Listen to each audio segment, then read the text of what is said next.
সংসারে আমাদের জীবনে যখন কোনো সুখ বা দুঃখ আসে, তার জন্য আমরা কাউকে না কাউকে অবশ্যই দায়ী করে থাকি, তাই না? এই ব্যক্তি আমাদের সাথে এরকম কাজ করেছেন, তাই আমার সাথে এমন হলো। ওই ব্যক্তি যদি এমনটা না করতেন, তাহলে আজ আমি ওই স্থানে পৌঁছতে পারতাম। সবই আপনার দৃষ্টিভঙ্গির ওপর নির্ভরশীল। আর যদি আপনার দৃষ্টিভঙ্গি এমন হয়, তাহলে তা অনুচিত।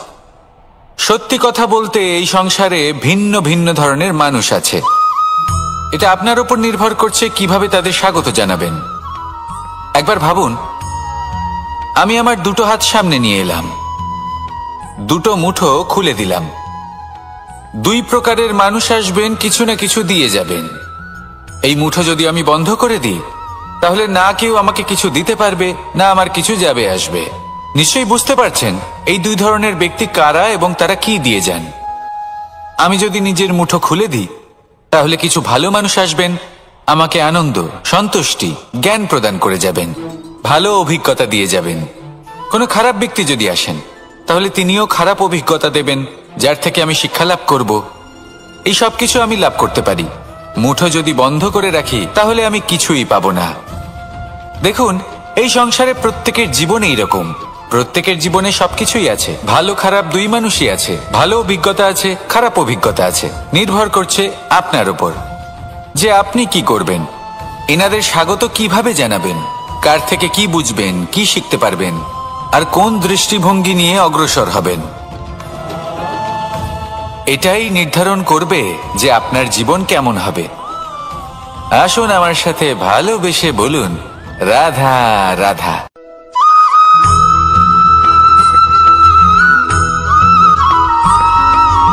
কথায় আছে, প্রত্যেক পুত্র তার পিতার প্রতিচ্ছবি হয়, আর সমস্ত প্রতিচ্ছবি চায় যেন সে তার অস্তিত্ব প্রাপ্ত করতে পারে। পুত্র চায় সে যেন তার পিতার মতো হয়, বা কখনো কখনো তার থেকেও শ্রেষ্ঠ হয়। সেটা কোনো অনুচিত ব্যাপার নয়। অনুচিত তখন হয় যখন পুত্র নিজের পিতার মতো হবার স্বপ্ন পূরণ করতে গিয়ে বা তার থেকেও শ্রেষ্ঠ হওয়ার স্বপ্ন পূরণে অনুচিত পথের আশ্রয় নেয়। কারণ তারপরে সে তার পিতার গুণগুলি আত্মসাৎ করতে চায় না। সে শুধুই এটা চায় যে সংসারের চোখে যেন আমি শ্রেষ্ঠ প্রমাণিত হই। এটা অনুচিত। সংসারে এমন অনেক মানুষ আছেন যারা এই কারণে শ্রেষ্ঠ হবার চেষ্টা করেন যাতে তার পরিবারের তার পিতার সম্মান বৃদ্ধি পায়। এমনও মানুষ থাকেন, আর এটাই হলো পার্থক্য উদ্দেশ্যের। মনে রাখবেন, যদি আপনার উদ্দেশ্য শুভ হয় তাহলে পথও শুভ হবে। যদি আপনার উদ্দেশ্য অশুভ হয় তাহলে পথও অশুভ হবে। তাহলে নিজের পিতার মতো হবার চেষ্টা অবশ্যই করুন, তার থেকেও শ্রেষ্ঠ হওয়ার চেষ্টা অবশ্যই করুন, কিন্তু মনে রাখবেন আপনার সংকল্প আর আপনার উদ্দেশ্য এই দুই শুভ হওয়া উচিত। তাহলে আসুন আর আমার সাথে ভালোবেসে বলুন, রাধা রাধা।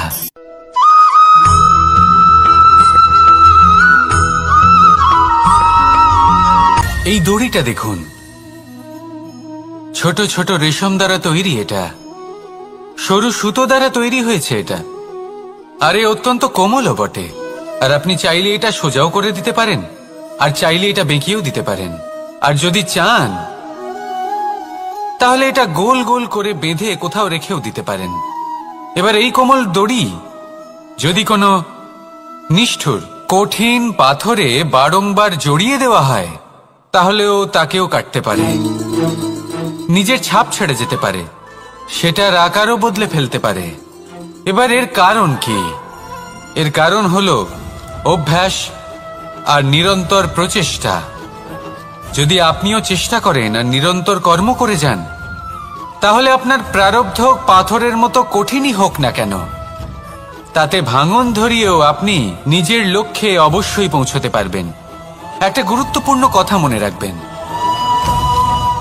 সুকর্মের অভ্যাস আর নিরন্তর প্রয়াস, এই হলো সাফল্যের মন্ত্র। তাহলে জীবনে এই মন্ত্র আনুন আর আমার সাথে ভালোবেসে বলুন, রাধা রাধা।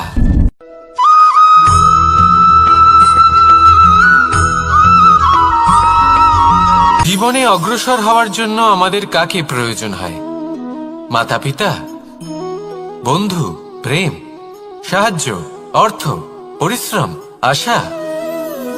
ভিন্ন ভিন্ন মানুষ ভিন্ন ভিন্ন বিকল্প চয়ন করে। যদি আমি আপনাকে বলি তাহলে জয় আর পরাজয়ের মন্ত্র দুটো শব্দের উপর নির্ভর করে, মেনে নেওয়া আর দৃঢ় হওয়া। যদি মেনে নেন তাহলে হেরে যাবেন, যদি দৃঢ় হন তাহলে নিশ্চিত রূপে জয়ী হবেন। যদি কখনো আপনি ক্লান্ত হয়ে ওঠেন, আপনি দুঃখী হন, পুরোপুরি ভেঙে পড়েছেন, তখন মেনে নেবেন না যে আপনি ভেঙে পড়েছেন, নয়তো হেরে যাবেন। তখন উল্টে স্থির করবেন যে যাই হয়ে যাক না কেন আমি জয়ী হবই। আর আপনি দেখবেন যে জয় নিশ্চিত রূপে আপনার কাছেই আসবে। তাহলে এই কথা মনে রাখবেন আর আমার সাথে ভালোবেসে বলবেন, রাধা রাধা।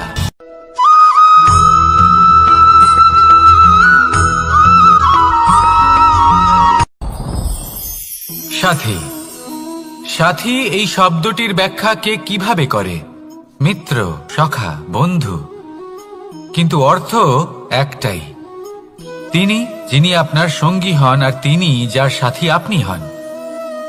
এবার সব থেকে বড় প্রশ্ন হলো এটাই যে তিনি কে হতে পারেন যাকে আপনি আপনার সাথী বলে মেনে নিতে পারেন, নিজের সখা, নিজের মিত্র, নিজের বন্ধু মেনে নিতে পারেন। আপনার সাথী হলেন তিনি যিনি দুঃখের সময় আপনার পাশে থাকবেন, আপনার হাত ধরে থাকবেন। আপনার সাথী হলেন তিনি যার হাত আপনি নিজের সুখের দিনে ধরে থাকবেন। সেই সাথীরই হাত ধরুন যিনি দুঃখে সবসময় আপনাকে সাহায্য করার জন্য তৎপর হয়ে থাকেন, আপনার পাশে থাকেন, আর যাকে সুখের দিনে আপনি আপনার সাথে রাখতে পারেন। আর যখন আপনার সাথে আপনার এই সাথী থাকবে তখন আপনি এটা বুঝবেন যে যখন জীবনে দুঃখ আসে তখন এই দুঃখ কমে যায়, সবার মধ্যে ভাগ হয়ে যায়।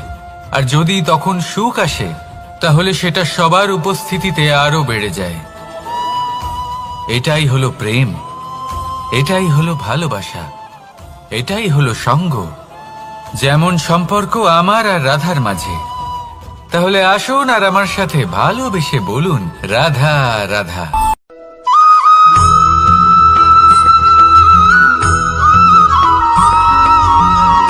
জীবন কিসের উপর নির্ভরশীল? ধনের ওপর, বৈভবের অনুভব যদি আপনি করতে চান তাহলে তা পাবেন শুধু একতার দ্বারা, সংগঠনের দ্বারা। যদি আপনাকে উদাহরণ দিই, নিজের এই হাতটাকে দেখুন, 5টা আঙুল রয়েছে। কোনো একটা বস্তুকে নিজের একটা আঙুল দ্বারা তুলে ধরার চেষ্টা করে দেখুন, বড়ই কষ্ট হবে। তখন আপনি বুঝতে পারবেন যখন এই 5টি আঙুল একত্রিত হয় তখন কোনো কাজ কতটা সহজ হতে পারে। এটাই হলো শক্তি একতার। সব থেকে ভালো উদাহরণ যদি আপনাকে দিই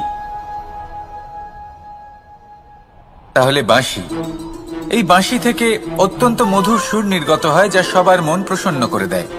এই কথা সত্যি, কিন্তু এই বাঁশি আমি একটা বা দুটো আঙুল দিয়ে বাজাতে পারবো না। আমাকে প্রত্যেকটা আঙুল ব্যবহার করতেই হবে, তবেই এর থেকে মধুর সুর নির্গত হবে যা সকলকে প্রসন্ন করবে, ঠিক কিনা?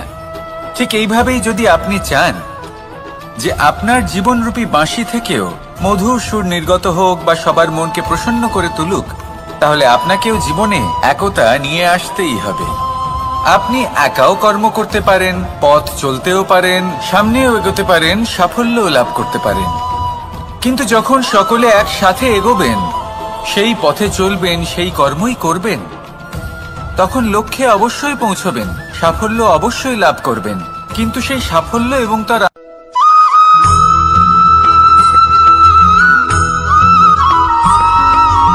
ফিরে আসছিলেন এবং তাদের ফেরার পথে হঠাৎ করে কোথাও থেকে একটি বাছুর চলে এলো। এই দুই বোন ভয়ভীত হয়ে গেলেন আর তাদের হাত থেকে সেই আটা পড়ে গেল, মাটিতে মিশে গেল। এবার এই পুরো ঘটনাক্রমে যদি কারোর বিন্দুমাত্র লাভ হয়ে থাকে, বিন্দুমাত্র আনন্দ পেয়ে থাকে, তাহলে সে কে? সেই ছোট বোন যিনি মাঝে মাঝেই গমের দানা তুলছিলেন এবং খাচ্ছিলেন। কিছুটা হলেও উনি আনন্দ লাভ করেছিলেন। এবার এরকমই হলো আমাদের জীবনে ভক্তি এবং ভালোবাসা সংক্রান্ত বিষয়। মানুষ নিজের জীবনের দৈনিক কাজে এতটাই ব্যস্ত হয়ে পড়েন, প্রত্যেকদিন শুধু কাজ কাজ কাজ কাজ করতে থাকেন, আর তাতে ভক্তি এবং ভালোবাসার জন্য সময় বার করতেই পারেন না। দেখুন, জীবনে ভক্তি আর প্রেমের এই যে ছোট ছোট মুহূর্ত আছে, এগুলো যদি আপনি যাপন করতে পারেন তাহলে তাতেই আপনি তৃপ্তি লাভ করবেন। বাকি সবই আপনার ব্যর্থ বলেই মনে হবে। জীবনে যখনই আপনি কোনো কাজ করবেন, ঈশ্বরের প্রতি সমর্পিত হয়ে সেই কাজ করুন। আর যখনই সময় পাবেন, তাহলে সেই সময় নিজের আপনজনদের দিন। যাদের আপনি ভালোবাসেন তাদের প্রতি যত্নবান হন, তাদের শুভাকাঙ্ক্ষী হন। এই প্রেম আর ভক্তির ছোট ছোট মুহূর্তগুলো আপনার জীবনকে চরিতার্থ করে তুলবে। আসুন আমার সাথে ভালোবেসে বলুন, রাধা রাধা।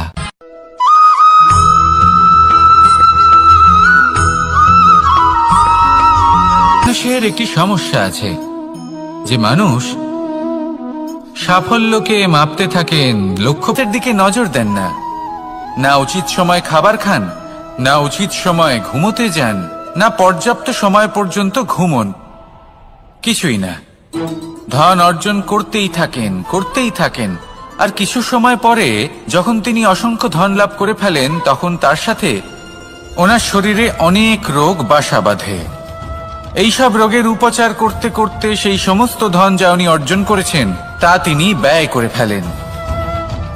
শেষ পর্যন্ত কি হয়? আমরা যেভাবে এসেছি ঠিক সেইভাবেই ফিরে যাই, ধন এখানেই থেকে যায়। দেখুন, একটা অত্যন্ত গুরুত্বপূর্ণ কথা রয়েছে যে আপনার বোঝা উচিত। এই যে ধন, তার ব্যবহার করুন জীবনকে আরো ভালো করে তোলার জন্য। ধনের সদ্ব্যবহার করা উচিত, এমন যেন না হয় এই ধন আপনাকে ভোগ করে ফেলে। এই জীবনকে নিশ্চিত রূপে আরো শ্রেষ্ঠ করে তুলুন। কিন্তু এই ধন অর্জন করার এই প্রক্রিয়াতে নিজের সারা জীবনকে নষ্ট করে ফেলবেন না। এই জীবন উপভোগ করতে শিখুন, আর আমার সাথে ভালোবেসে বলুন, রাধা রাধা।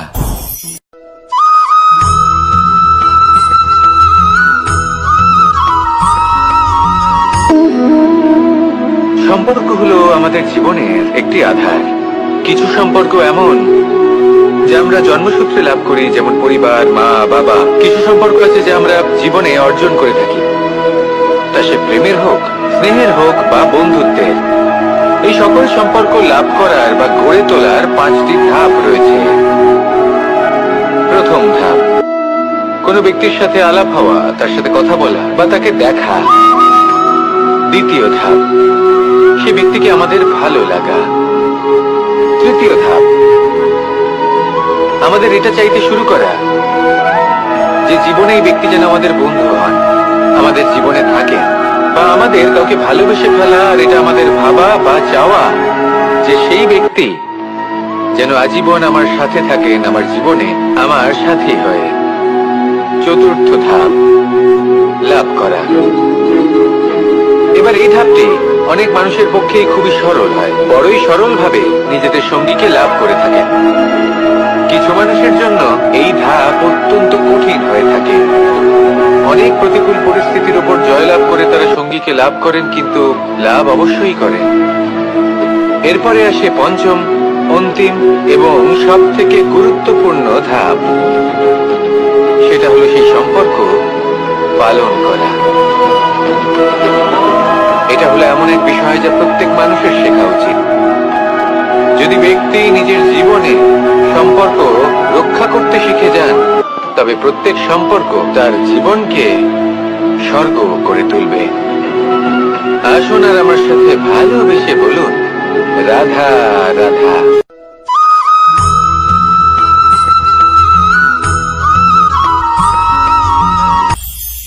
এটা হলো ধান গাছ।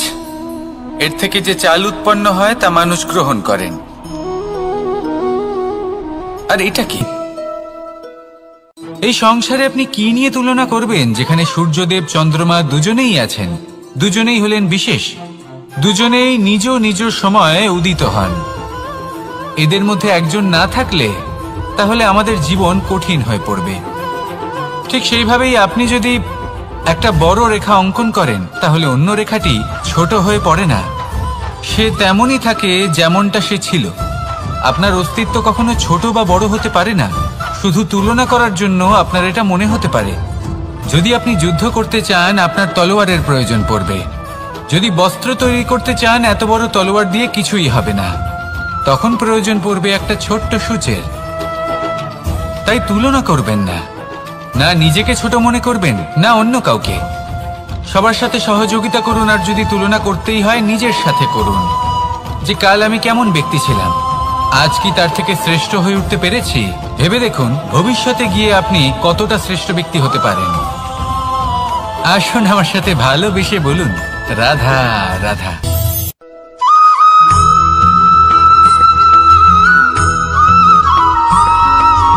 ফিরে আসছিলেন এবং তাদের ফেরার পথে হঠাৎ করে কোথাও থেকে একটি বাছুর চলে এলো।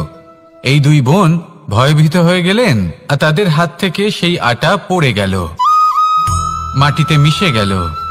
এবার এই পুরো ঘটনাক্রমে যদি কারোর বিন্দুমাত্র লাভ হয়ে থাকে, বিন্দুমাত্র আনন্দ পেয়ে থাকে, তাহলে সে কে?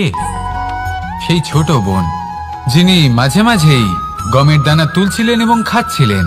কিছুটা হলেও উনি আনন্দ লাভ করেছিলেন। এবার এরকমই হলো আমাদের জীবনে ভক্তি এবং ভালোবাসা সংক্রান্ত বিষয়। মানুষ নিজের জীবনের দৈনিক কাজে এতটাই ব্যস্ত হয়ে পড়েন, প্রত্যেকদিন শুধু কাজ কাজ কাজ কাজ করতে থাকেন, আর তাতে ভক্তি এবং ভালোবাসার জন্য সময় বার করতেই পারেন না। দেখুন, জীবনে ভক্তি আর প্রেমের এই যে ছোট ছোট মুহূর্ত আছে, এগুলো যদি আপনি যাপন করতে পারেন, তাহলে তাতেই আপনি তৃপ্তি লাভ করবেন। বাকি সবই আপনার ব্যর্থ বলেই মনে হবে। জীবনে যখনই আপনি কোনো কাজ করবেন, ঈশ্বরের প্রতি সমর্পিত হয়ে সেই কাজ করুন। আর যখনই সময় পাবেন, তাহলে সেই সময় নিজের আপনজনদের দিন। যাদের আপনি ভালোবাসেন তাদের প্রতি যত্নবান হন, তাদের শুভাকাঙ্ক্ষী হন। এই প্রেম আর ভক্তির ছোট ছোট মুহূর্তগুলো আপনার জীবনকে চরিতার্থ করে তুলবে। আসুন আমার সাথে ভালোবেসে বলুন, রাধা রাধা।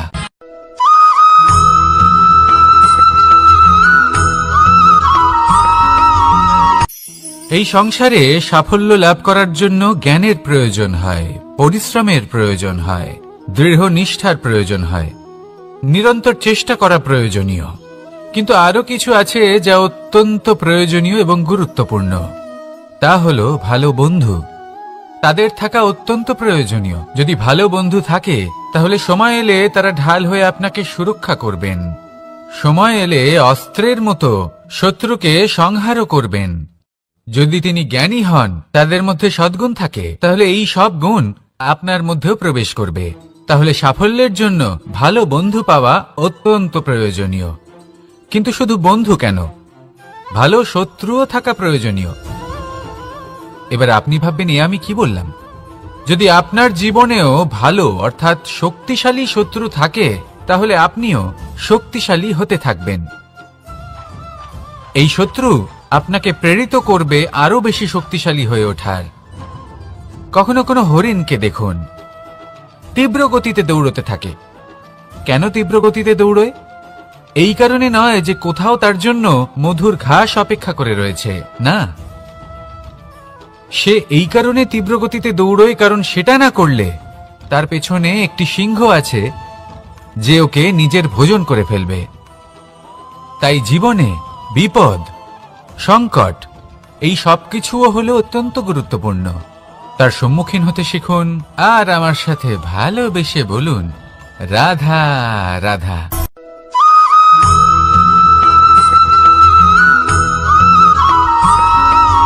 জীবনে অগ্রসর হওয়ার জন্য আমাদের কাজ আর দৃঢ় হওয়া। যদি মেনে নেন, তাহলে হেরে যাবেন। যদি দৃঢ় হন, তাহলে নিশ্চিত রূপে জয়ী হবেন।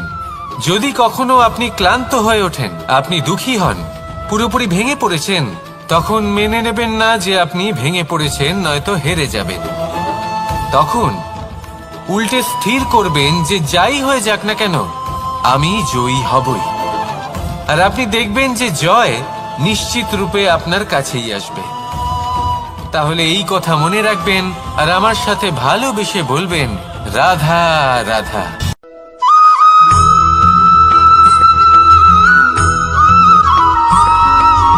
জীবনে যখন কোনো ব্যক্তি নিজের লক্ষ্য প্রাপ্তির জন্য নিরন্তর পরিশ্রম করতে থাকেন, চেষ্টা করতে থাকেন, তখন তিনি কষ্ট অনুভব করেন, কখনো শারীরিক কষ্ট, কখনো মানসিক কষ্ট। এবার উনি এটা ভাবতে থাকেন যে আমি কি উচিত করছি নাকি অনুচিত করছি। কারণ অন্যদিকে এমন একজন ব্যক্তিও আছেন যিনি একদমই পরিশ্রম চেষ্টা করছেন না। তিনি মদিরা পান করেন, বিলাসিতায় জীবন কাটান, অলস প্রকৃতির হয়ে ওঠেন, নিদ্রাতে বিলীন হয়ে থাকেন আর ভাবেন যে তিনি সুখ লাভ করছেন। কিন্তু এরকম কেন হয়?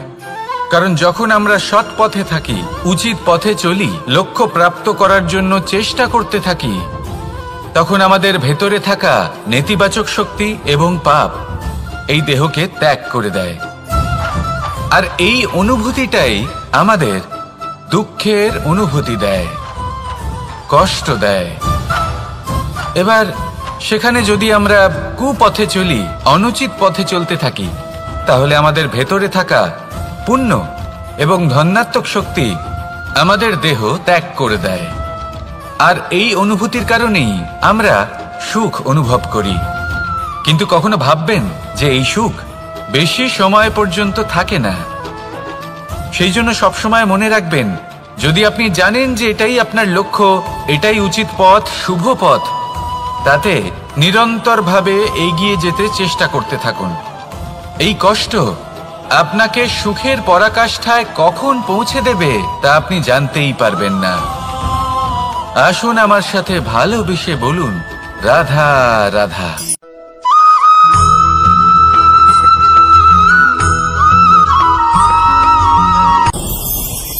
ভয়ের সাথে আমরা সবাই পরিচিত, কষ্টও আমরা সবাই পেয়েছি। কখনো কখনো আমরা অসুস্থ হয়ে পড়ি, আর এমন সময় হলে মাতার মমতা, কখনো বাবার স্নেহ, কখনো বন্ধুদের পাশে থাকার অনুভূতি আমাদের রোগ নিরাময়ে সাহায্য করে। কখনো যদি আমরা নিরাশ হয়ে পড়ি, তখন যদি আমাদের কোনো আপনজন আমাদের দুটো ভালো কথা বলে, তখন আমাদের মনোবল বেড়ে যায়। ঠিক তেমন সংসারের এই রঙ্গমঞ্চে যদি আপনি পীড়িত অনুভব করেন, কিছু শুভ কথা আলোচনা করুন, কিছু স্তুতি গান করুন, কিছু মুহূর্তের জন্য হলেও নিজের ইষ্টদেবের কথা স্মরণ করুন আর প্রার্থনা করুন। সাহস বাড়বে, শক্তিও বৃদ্ধি পাবে এবং সামনে এগিয়ে চলার পথও দেখতে পাবেন। তখন এই মন প্রসন্ন হয়ে বলবে, রাধা রাধা।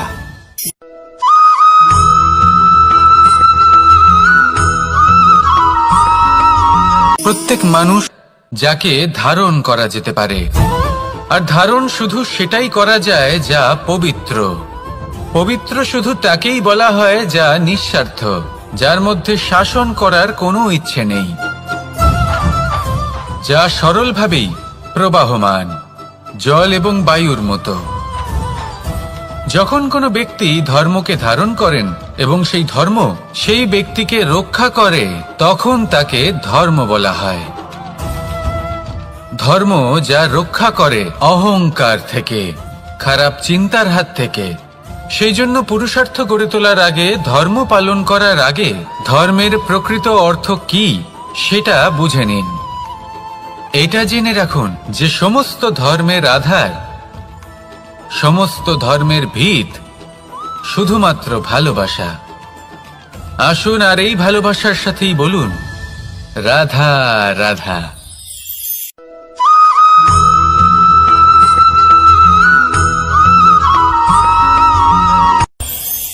এই সংসারে আমরা প্রকাশ কোথা থেকে পাই? এর উত্তর বড়ই সরল। ভোরে যখন সূর্যোদয় হয়, তখন প্রকাশের কিরণ আমাদের ঘরে এসে পৌঁছয়। এইভাবেই আমরা প্রকাশ লাভ করি। এবার এই প্রকাশের আলোতেই আমরা সারাদিনের কাজ সম্পন্ন করি। সন্ধে হয়ে যায়, সূর্যাস্তও হয়ে যায়। আর আমাদের ঘর যাতে অন্ধকার না হয়, তার জন্য আমরা একটা প্রদীপ প্রজ্বলিত করি। এটাই ঘটে আমাদের জীবনেও। এবার প্রবাহমান আয়ুর সাথে আমরা আমাদের অন্তরে যদি একটা প্রদীপ প্রজ্বলিত করে নিই, তাহলে বিষয়টাই অন্যরকম হবে। এবার আপনি বলবেন, কোন প্রকাশের কথা বলছি যে আমাদের অন্তরে জাগ্রত করা সম্ভব? আমাদের আত্মার মাঝে প্রেমের প্রকাশ জাগ্রত করার কথা বলছি, কারণ আমাদের এই জীবন এও হলো দিনের আলোর মতো। আজ প্রকাশ আছে, কিন্তু কোনোদিন অবশ্যই অস্ত হবে। কিন্তু অস্ত হবার আগে যদি আমরা আমাদের আত্মার মাঝে প্রেমের এই প্রকাশ উজ্জ্বলিত করে নিই, তাহলে আমাদের সন্ধ্যাকালও আমরা আনন্দে এবং প্রেমে যাপন করব।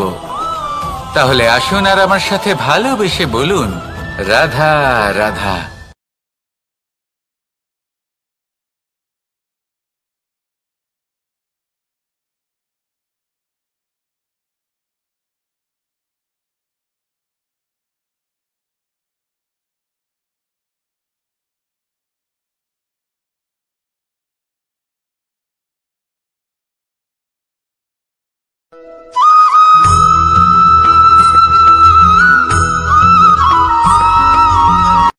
সংসারে আমাদের জীবনে যখন কোনো সুখ বা দুঃখ আসে, তার জন্য আমরা কাউকে না কাউকে অবশ্যই দায়ী করে থাকি, তাই না?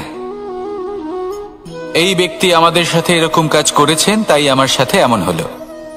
ওই ব্যক্তি যদি এমনটা না করতেন, তাহলে আজ আমি ওই স্থানে পৌঁছতে পারতাম।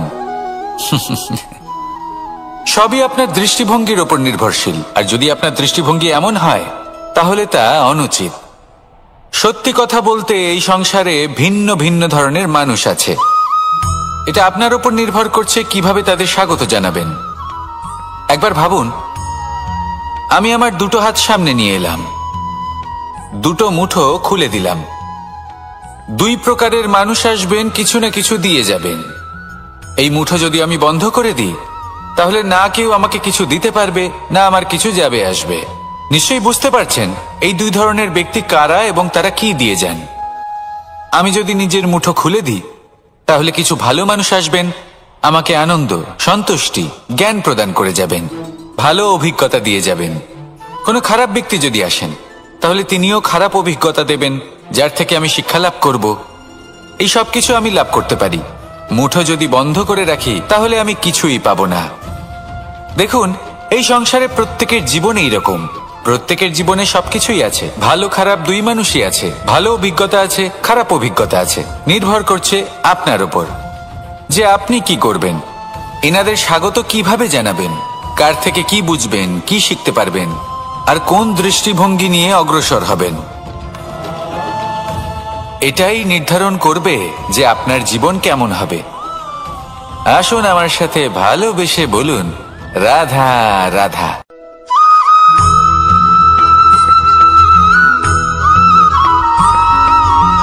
ভালো, শুধু ওনাদের কঠোর ব্যবহার দেখলে আমরা একটু ভয় পেয়ে যাই।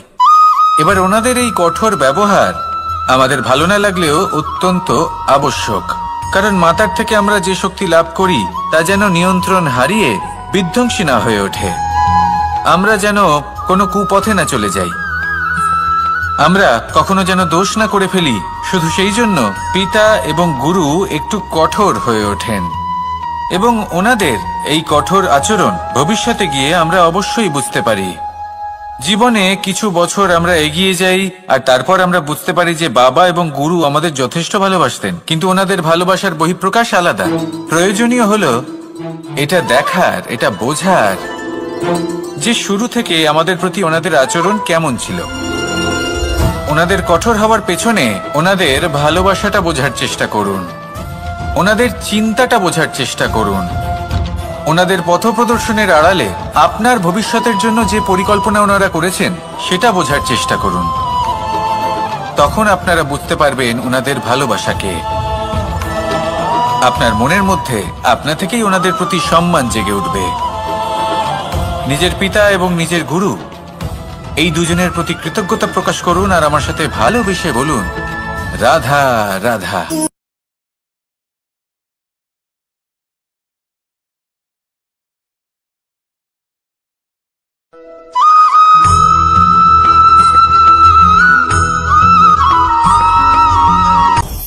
আপনি কখনো পর্বতের শিখরে উঠেছেন? আপনি দেখতে পাবেন পর্বতের পদতলে প্রচুর সুন্দর ফুল রয়েছে, সবুজ বনানী রয়েছে। যত আপনি ওপরে উঠতে থাকবেন, তত ফুল কমতে থাকবে, সবুজ বনানী কমতে থাকবে। আরো কিছুটা ওপরে উঠলে কাঁটা জাতীয় গাছ দেখতে পাবেন, শুকনো গাছ দেখতে পাবেন। আরো যদি ওপরে ওঠেন তাহলে পাষাণ দেখতে পাবেন, আরো উপরে উঠলে হিমখণ্ড দেখতে পাবেন। এই যে পর্বত, তা মনুষ্য জীবনের সবথেকে উত্তম উদাহরণ।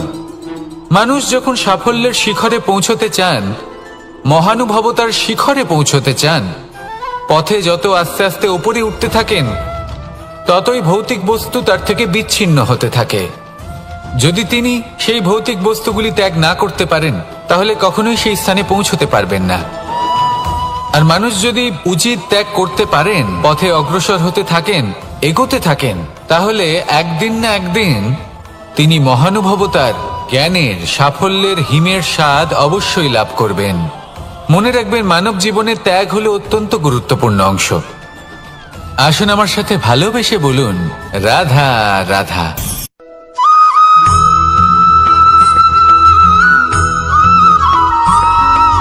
মানুষের একটি সমস্যা আছে যে মানুষ সাফল্যকে আমার কাছে নেই, এই তুলনা করার জন্য ওনারা দুঃখী হয়ে পড়েন, নিরাশ হয়ে পড়েন। তাই আমি একটা প্রশ্ন করছি যে এটা কি উচিত?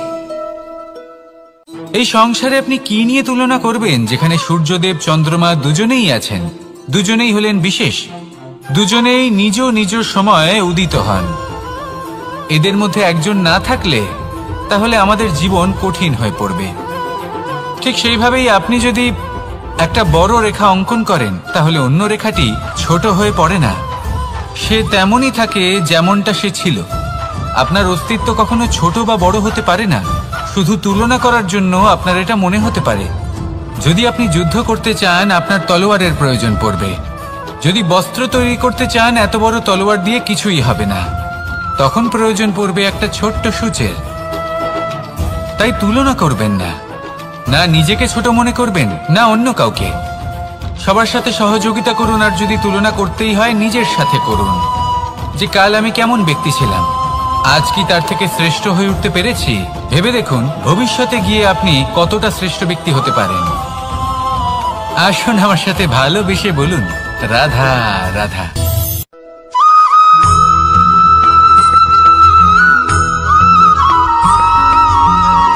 জীবন কিসের উপর নির্ভরশীল? ধনের ওপর, বৈভবের অনুভব যদি আপনি করতে চান, তাহলে তা পাবেন শুধু একতার দ্বারা, সংগঠনের দ্বারা। যদি আপনাকে উদাহরণ দিই, নিজের এই হাতটাকে দেখুন, 5টা আঙুল রয়েছে। কোনো একটা বস্তুকে নিজের একটা আঙুল দ্বারা তুলে ধরার চেষ্টা করে দেখুন, বড়ই কষ্ট হবে। তখন আপনি বুঝতে পারবেন, যখন এই 5টি আঙুল একত্রিত হয়, তখন কোনো কাজ কতটা সহজ হতে পারে। এটাই হলো শক্তি, একতার।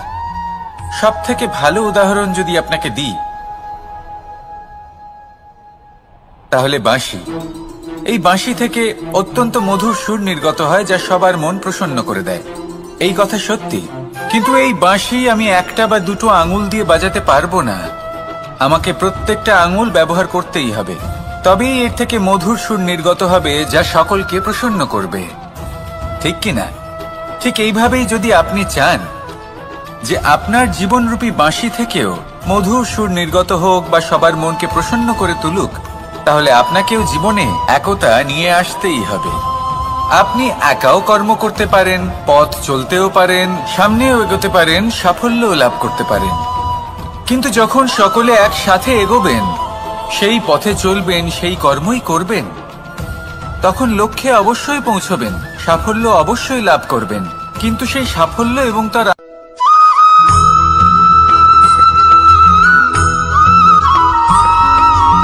কখনো কখনো আমরা ভাবি যে কোনো ব্যক্তি যিনি ধর্মের পথে চলেছেন, যদি তার দ্বারা কোনো ভুল হয়ে থাকে, তাহলে নিয়তি তাকে সেই মুহূর্তেই কঠোর শাস্তি দেন। কিন্তু সেই সব মানুষ যারা সংসারের সবথেকে বড় অধর্মী, বহু নিকৃষ্ট মানের কাজ করেন, তাদের নিয়তি অনেক সুযোগ দেন। তাদের নিয়তি এরকম কঠোর প্রহার করেন না। এই ভাবনা কখনো না কখনো মনে আসেই। ভেবে দেখুন কেন? আসলে জীবনকে বেশিরভাগ মানুষ একভাবেই দেখে থাকেন, বিভিন্ন স্তরে একে দেখা উচিত। এবার আপনি বলুন, এই সংসারে কোনো অধর্মী কখনো প্রেরণার উৎস হতে পারেন? কখনোই নয়। যে মানুষ নিজের আত্মাকে মলিন করে ফেলেছেন, তিনি এই সংসারকে কিভাবে প্রেরণা যোগাবেন? উনি নিজেই বুঝতে পারেন না কোনটা করা উচিত, ধর্ম কোনটা। তাই নিয়তি তাকে একটা সুযোগ দেন, এটা বোঝার সুযোগ দেন যে কোনটা উচিত, কোনটা ধর্ম। সুযোগ দেন নিজের বিবেক জাগিয়ে তোলার, তাকে সুযোগ দেন নিজের অন্তরাত্মার ডাক শোনার। যখন তাতেও কাজ হয় না, তখন নিয়তির কাছে একটাই পথ বাকি থাকে, আর তা হল মহাবিনাশ। মহাবিনাশ হয়তো দেরিতেই আসতে পারে, কিন্তু তা অবশ্যই আসবে। আর যখন মহাবিনাশ আসে, তখন মহাবিনাশের যন্ত্রণা সমগ্র মানব জীবনের যন্ত্রণার থেকে অনেক বেশি হয়। এই কথাটা সবসময় মনে রাখবেন। আর অন্যদিকে যে মানুষ ধর্মের পথে চলছেন, তার দ্বারা যদি কোনো ভুল হয়ে থাকে, তখন নিয়তি তার পরীক্ষা নেন। কিছুক্ষণের জন্য মানুষের মনে হতে পারে নিয়তি তাকে কঠোর শাস্তি দিয়েছেন।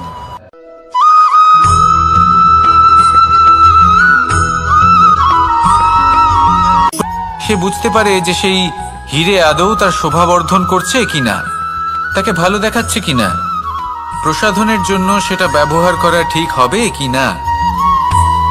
অর্থাৎ হীরের উপস্থিতিতে দর্পণের গুরুত্ব কম হলো না, দর্পণের কারণে হীরের মূল্য বোঝা গেল। আমাদের জীবনেও ঠিক এরকমই ঘটে। আপনারা যদি সংসারে নিজের আশেপাশে দেখেন, এমন অনেক মানুষ দেখতে পাবেন যারা নিজেদের ক্ষেত্রে মহান স্থানে পৌঁছেছেন, নিপুণ এবং সফল হয়ে থাকেন, তাহলে নিজেকে ছোট মনে করবেন না।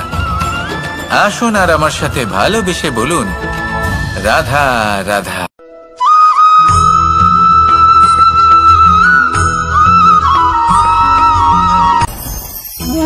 ভোজন।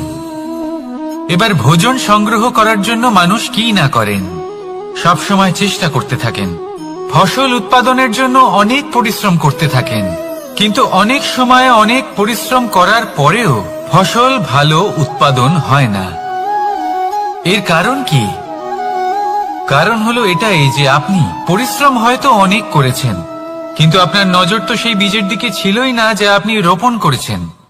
সেই জন্য সব সময় কোনো বীজ রোপণ করার আগে তাকে পরখ করে দেখুন, তা অত্যন্ত আবশ্যক। আর সেইভাবেই যখনই কোনো কর্মের প্রশ্ন আসে, তাহলে সেখানে শুধুমাত্র পরিশ্রম যথেষ্ট নয়, সেই কাজের প্রতি আপনার কর্তব্য কি, আপনার উদ্দেশ্য কি, সেটা জানা হলো অত্যন্ত গুরুত্বপূর্ণ।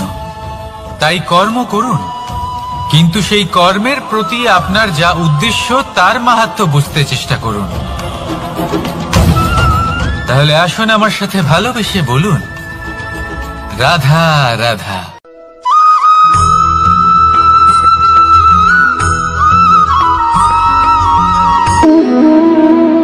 সম্পর্ক হলো আমাদের জীবনের একটি আধার। কিছু সম্পর্ক এমন যে আমরা জন্মসূত্রে লাভ করি, যেমন পরিবার, মা, বাবা। কিছু সম্পর্ক আছে যে আমরা জীবনে অর্জন করে থাকি, তা সে প্রেমের হোক, স্নেহের হোক বা বন্ধুত্বের।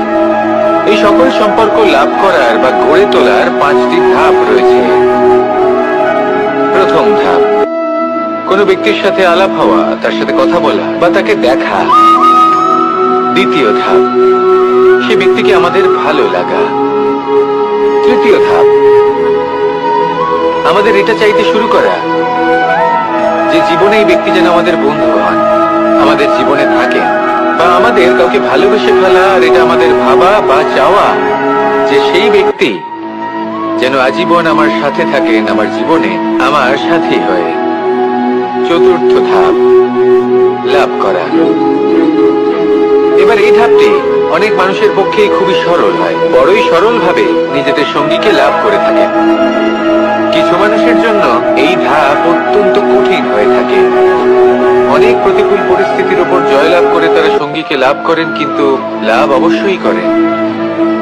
এরপরে আসে পঞ্চম, অন্তিম এবং সব থেকে গুরুত্বপূর্ণ ধাপ। সেটা হলো সেই সম্পর্ক পালন করা।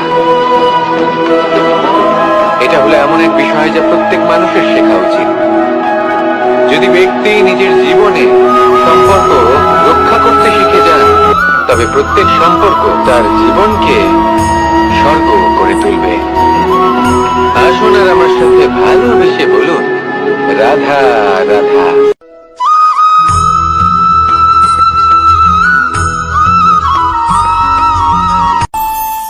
আমাদের মনে যখন কোনো প্রশ্ন ওঠে, কোনো দ্বন্দ্ব জাগে, তখন আমরা যাই আমাদের গুরুর কাছে, আমাদের আরাধ্যের কাছে গিয়ে জিজ্ঞেস করি। এইভাবেই একদিন আমি পৌঁছলাম আমার আরাধ্যের কাছে, আমার মহাদেবের কাছে, আর ওনাকে প্রশ্ন করলাম যে মহাদেব, জীবনে আনন্দ পাওয়ার, উৎসব পালনের, প্রেম ভাগ করে নেবার, জীবনকে উপভোগ করে নেওয়ার সর্বশ্রেষ্ঠ সময় কোনটা? মহাদেব হাসলেন আর উনি বললেন, জীবনে উৎসব পালনের সবথেকে শ্রেষ্ঠ দিন হল মৃত্যুর ঠিক আগের দিনটা। প্রেম ভাগ করে নেওয়ার সবথেকে শ্রেষ্ঠ মুহূর্ত হল মৃত্যুর ঠিক আগের মুহূর্ত। জীবনকে উপভোগ করে নেওয়ার সর্বশ্রেষ্ঠ প্রহর হল মৃত্যুর এক প্রহর পূর্বে। তখন আমি চমকে গেলাম। আমি বললাম, কিন্তু মহাদেব, মৃত্যু তো অনিশ্চিত, আমরা জানিও না কবে আমাদের মৃত্যু হবে। মহাদেব আবার হাসলেন। উনি বললেন যে যদি আমরা এভাবে জীবন কাটাই যে আমরা জীবনের প্রত্যেক দিন, প্রত্যেক মুহূর্ত, প্রত্যেক প্রহর শেষ বলে মনে করি, তাহলে আমাদের সমস্ত জীবন আনন্দের সাথেই অতিবাহিত হবে। কি বলেন?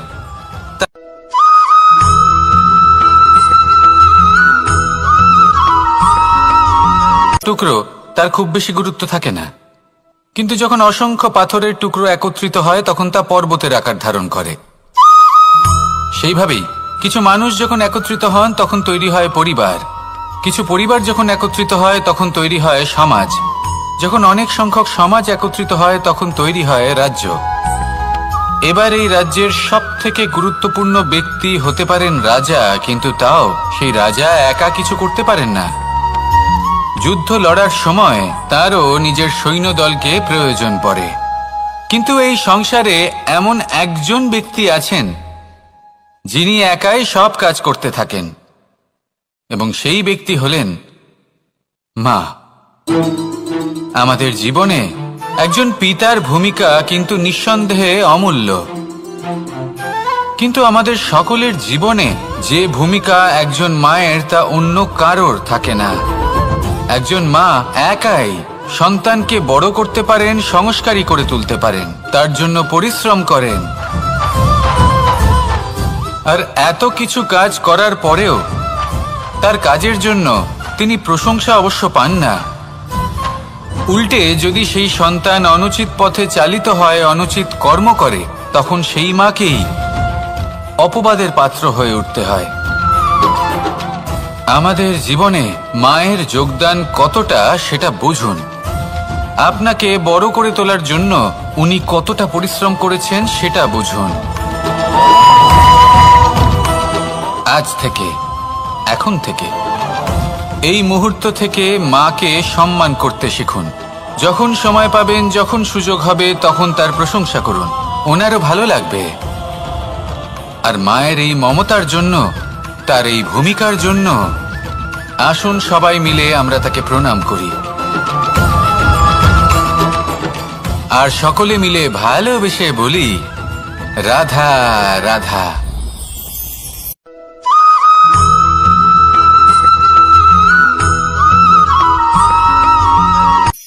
এই সংসারে সাফল্য লাভ করার জন্য জ্ঞানের প্রয়োজন হয়, পরিশ্রমের প্রয়োজন হয়, দৃঢ় নিষ্ঠার প্রয়োজন হয়, নিরন্তর চেষ্টা করা প্রয়োজনীয়।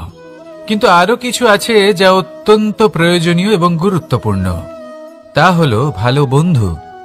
তাদের থাকা অত্যন্ত প্রয়োজনীয়। যদি ভালো বন্ধু থাকে তাহলে সময় এলে তারা ঢাল হয়ে আপনাকে সুরক্ষা করবেন। সময় এলে অস্ত্রের মতো শত্রুকে সংহারও করবেন। যদি তিনি জ্ঞানী হন, তাদের মধ্যে সদ্গুণ থাকে, তাহলে এই সব গুণ আপনার মধ্যেও প্রবেশ করবে। তাহলে সাফল্যের জন্য ভালো বন্ধু পাওয়া অত্যন্ত প্রয়োজনীয়। কিন্তু শুধু বন্ধু কেন, ভালো শত্রুও থাকা প্রয়োজনীয়। এবার আপনি ভাববেন, আমি কি বললাম? যদি আপনার জীবনেও ভালো অর্থাৎ শক্তিশালী শত্রু থাকে, তাহলে আপনিও শক্তিশালী হতে থাকবেন। এই শত্রু আপনাকে প্রেরিত করবে আরো বেশি শক্তিশালী হয়ে ওঠার। কখনো কোনো হরিণকে দেখুন, তীব্র গতিতে দৌড়তে থাকে। কেন তীব্র গতিতে দৌড়য়? এই কারণে নয় যে কোথাও তার জন্য মধুর ঘাস অপেক্ষা করে রয়েছে, না, সে এই কারণে তীব্র গতিতে দৌড়য় কারণ সেটা না করলে তার পেছনে একটি সিংহ আছে যে ওকে নিজের ভোজন করে ফেলবে। তাই জীবনে বিপদ, সংকট এই সবকিছুও হলো অত্যন্ত গুরুত্বপূর্ণ। তার সম্মুখীন হতে শিখুন আর আমার সাথে ভালোবেসে বলুন, রাধা রাধা।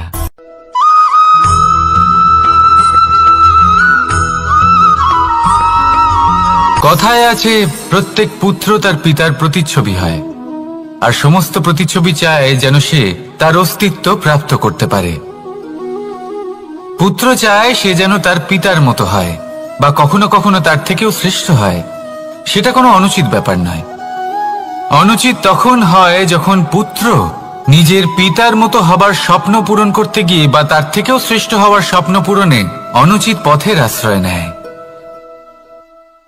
কারণ তারপরে সে তার পিতার গুণগুলি আত্মসাৎ করতে চায় না। সে শুধুই এটা চায় যে সংসারের চোখে যেন আমি শ্রেষ্ঠ প্রমাণিত হই। এটা অনুচিত। সংসারে এমন অনেক মানুষ আছেন যারা এই কারণে শ্রেষ্ঠ হবার চেষ্টা করেন যাতে তার পরিবারের তার পিতার সম্মান বৃদ্ধি পায়। এমনও মানুষ থাকেন, আর এটাই হলো পার্থক্য উদ্দেশ্যের। মনে রাখবেন, যদি আপনার উদ্দেশ্য শুভ হয় তাহলে পথও শুভ হবে, যদি আপনার উদ্দেশ্য অশুভ হয় তাহলে পথও অশুভ হবে। তাহলে নিজের পিতার মতো হবার চেষ্টা অবশ্যই করুন, তার থেকেও শ্রেষ্ঠ হওয়ার চেষ্টা অবশ্যই করুন, কিন্তু মনে রাখবেন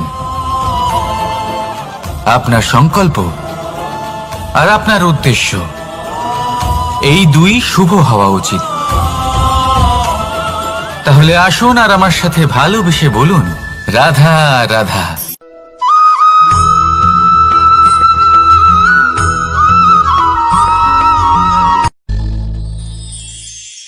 শিশিরের বিন্দু পাতার ওপর পড়ে আর তার গায়ে লেগে থাকে। পাতা তাকে শুষে নিতে পারে না, আর শেষ পর্যন্ত সে ঝরে পড়ে যায়। অন্যদিকে রয়েছে মেঘ এবং চাতক। এদের মধ্যে অনেক দূরত্ব থাকে। মেঘ থাকে আকাশে আর চাতক থাকে ধরিত্রীতে। কিন্তু যখন এই মেঘ থেকে বৃষ্টি ঝরে পড়ে, এই চাতক কিন্তু সেই জলই পান করে, নয়তো সে তৃষ্ণার্ত থেকে যায়। এবার অন্যদিকে দেখলাম শিশির বিন্দু আর পাতার এই সম্পর্ক। এরা খুব কাছাকাছি থাকে, ঘনিষ্ঠও থাকে। অন্যদিকে রয়েছে মেঘ এবং চাতকের সম্পর্ক, যাদের মধ্যে অনেক দূরত্ব থাকা সত্ত্বেও তারা খুব ঘনিষ্ঠ, তাই না? এই সারমর্ম খুব সরল। এই নৈকট্য, এই দূরত্ব, তা আপনার সম্পর্কে প্রভাব কিছুতেই ফেলতে পারে না। এই নৈকট্য, এই দূরত্ব, এইসব হলো শুধুমাত্র মনের ব্যাপার। কখনো আপনি অনুভব করেছেন আপনি কারোর থেকে অনেক অনেক দূরে আছেন, অনেক দূরে আছেন, তাও সেই ব্যক্তির প্রতি আপনি টান অনুভব করেন। সেখানে আপনি কারোর সাথে প্রত্যেক দিন অতিবাহিত করেন, সমস্ত জীবন অতিবাহিত করেন, সব থেকে বেশি সময় তার সাথে অতিবাহিত করেন, তাও তার প্রতি সেই টান অনুভব করেন না। এই সংকেত হলো মনের দূরত্বের। তাহলে মনের এই দূরত্ব দূর করুন আর আমার সাথে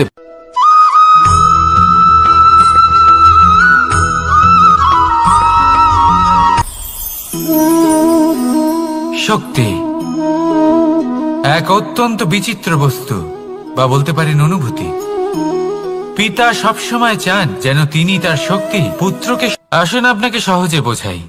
যদি আপনি সুপাত্র হন আর আপনাকে শক্তি দেওয়া হয়, তাহলে আপনি সেই শক্তির গুরুত্ব বুঝবেন, কোথায় সেই শক্তি প্রয়োগ করা উচিত সেটা বুঝবেন। আর এটা যেহেতু অর্জন করা শক্তি হবে, সেই শক্তির অপব্যবহার হবে না। কিন্তু যদি এই আপনি কুপাত্র হন আর যদি আপনাকে এই শক্তি দেওয়া হয়, তাহলে কি হবে? দেখতে গেলে এই শক্তি আপনি দান হিসেবে পেয়েছেন, তাই না আপনি এই শক্তির গুরুত্ব বুঝবেন আর না এর প্রয়োগ আপনি জানবেন। তার অপব্যবহার হওয়া সুনিশ্চিত। তাই যদি আপনি কোনো শক্তি অর্জন করতে চান, তাহলে আগে তার যোগ্য হয়ে উঠুন। পুত্র নয়, পাত্র হয়ে উঠুন। আর আমার সাথে ভালোবেসে বলুন, রাধা রাধা।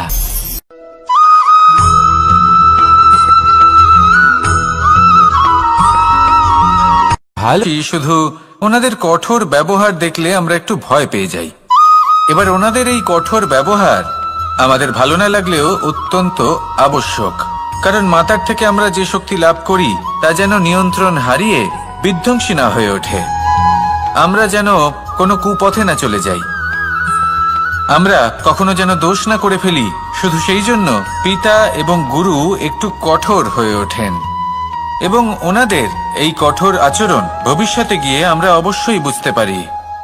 জীবনে কিছু বছর আমরা এগিয়ে যাই আর তারপর আমরা বুঝতে পারি যে বাবা এবং গুরু আমাদের যথেষ্ট ভালোবাসতেন, কিন্তু ওনাদের ভালোবাসার বহিঃপ্রকাশ আলাদা। প্রয়োজনীয় হলো এটা দেখার, এটা বোঝার যে শুরু থেকে আমাদের প্রতি ওনাদের আচরণ কেমন ছিল। ওনাদের কঠোর হওয়ার পেছনে ওনাদের ভালোবাসাটা বোঝার চেষ্টা করুন, ওনাদের চিন্তাটা বোঝার চেষ্টা করুন, ওনাদের পথপ্রদর্শনের আড়ালে আপনার ভবিষ্যতের জন্য যে পরিকল্পনা ওনারা করেছেন সেটা বোঝার চেষ্টা করুন। তখন আপনারা বুঝতে পারবেন ওনাদের ভালোবাসাকে। আপনার মনের মধ্যে আপনা থেকেই ওনাদের প্রতি সম্মান জেগে উঠবে। নিজের পিতা এবং নিজের গুরু এই দুজনের প্রতি কৃতজ্ঞতা প্রকাশ করুন আর আমার সাথে ভালোবেসে বলুন, রাধা রাধা।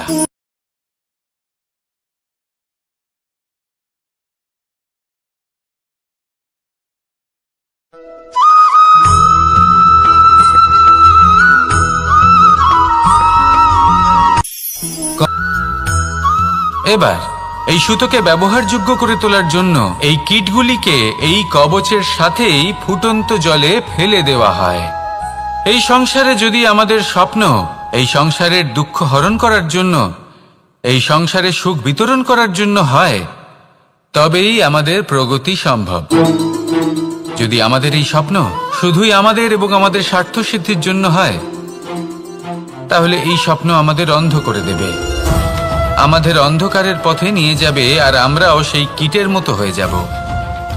নিজেদেরই মায়াজালে আমরা নিজেই ফেঁসে যাব, আর শেষে আমরা যদি কিছু লাভ করি তা হবে একাকিত্ব, অন্ধকারময় মৃত্যু। তাই স্বপ্ন অবশ্যই দেখুন, কিন্তু এমন ভাবে স্বপ্ন দেখবেন না যে তার এই বন্দিগৃহে আপনি নিজেই ফেঁসে গেলেন। স্বপ্ন দেখুন পরোপকারে।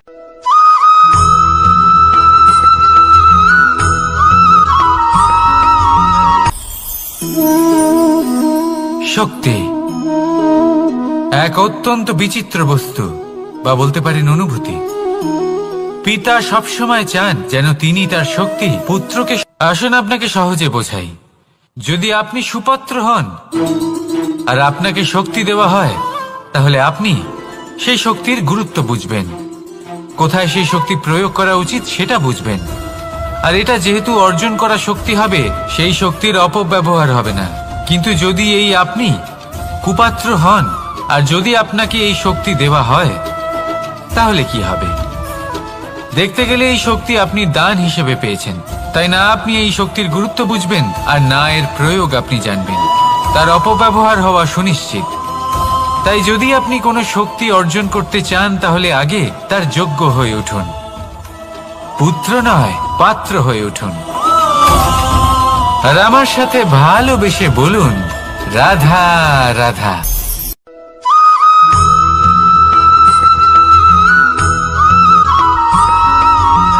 এই সংসারে প্রত্যেক মানুষ এটাই চান যে তিনি যেন ধনবান হন, আর্থিক অবস্থা তার ভালো থাকে, ওনার বাড়িতে লক্ষ্মীর আগমন হয়। কিন্তু সেটা হবে কি করে, সেটাই হলো প্রশ্ন। কেউ বলেন যে যদি পরিশ্রম করো তাহলে ধন অর্জন সম্ভব, কেউ বলেন যে যদি বিদ্যা লাভ হয় তবেই ধন অর্জন সম্ভব, কেউ বলেন যে যদি বলশালী হও তবেই সম্পন্ন থাকবে।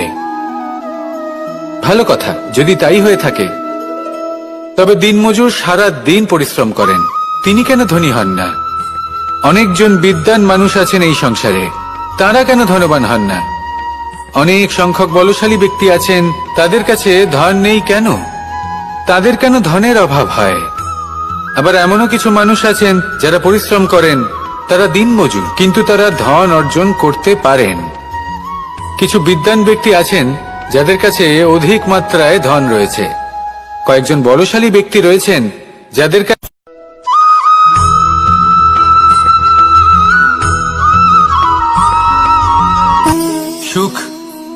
দুঃখ এবং শক্তি। এই তিন হলো এই সংসারের ত্রিদেবের মতো। আমাদের জীবনে যা কিছু ঘটছে এই তিনটির ভিত্তির উপরেই হচ্ছে।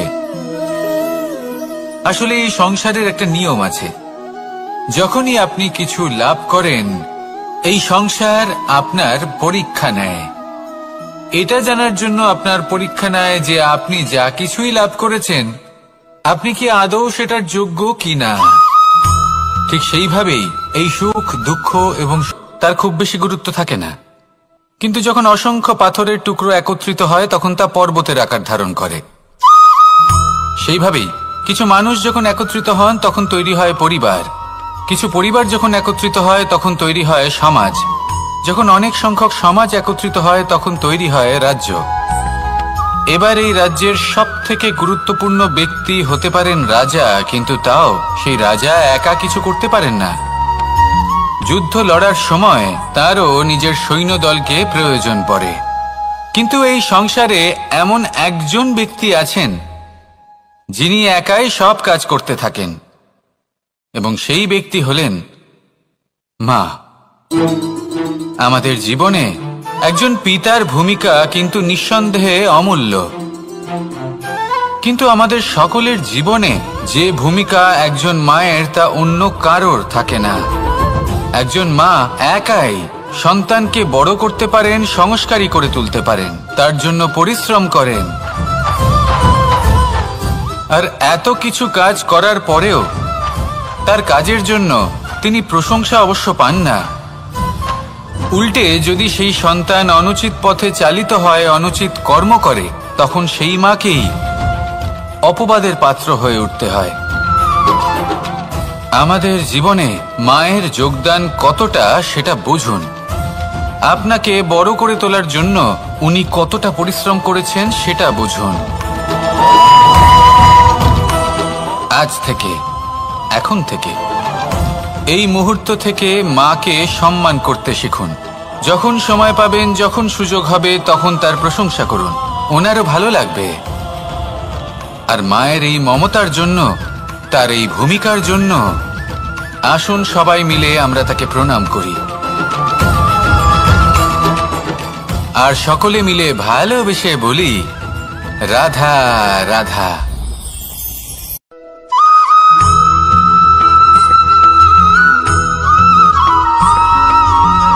এই সংসারের সবথেকে গুরুত্বপূর্ণ তত্ত্ব কোনটা?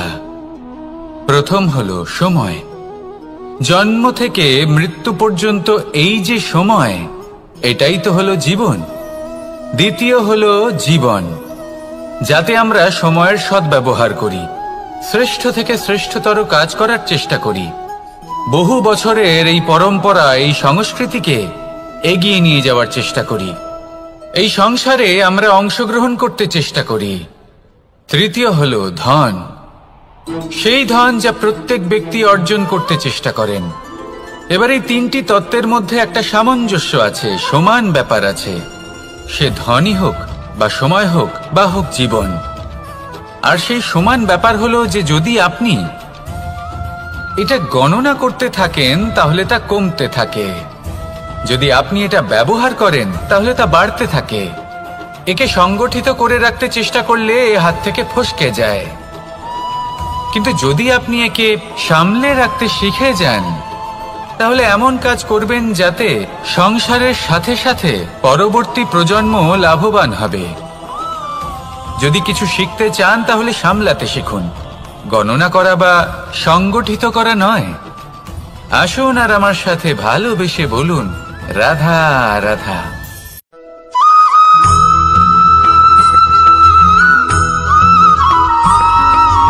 কথায় আছে প্রত্যেক পুত্র তার পিতার প্রতিচ্ছবি হয়, আর সমস্ত প্রতিচ্ছবি চায় যেন সে তার অস্তিত্ব প্রাপ্ত করতে পারে।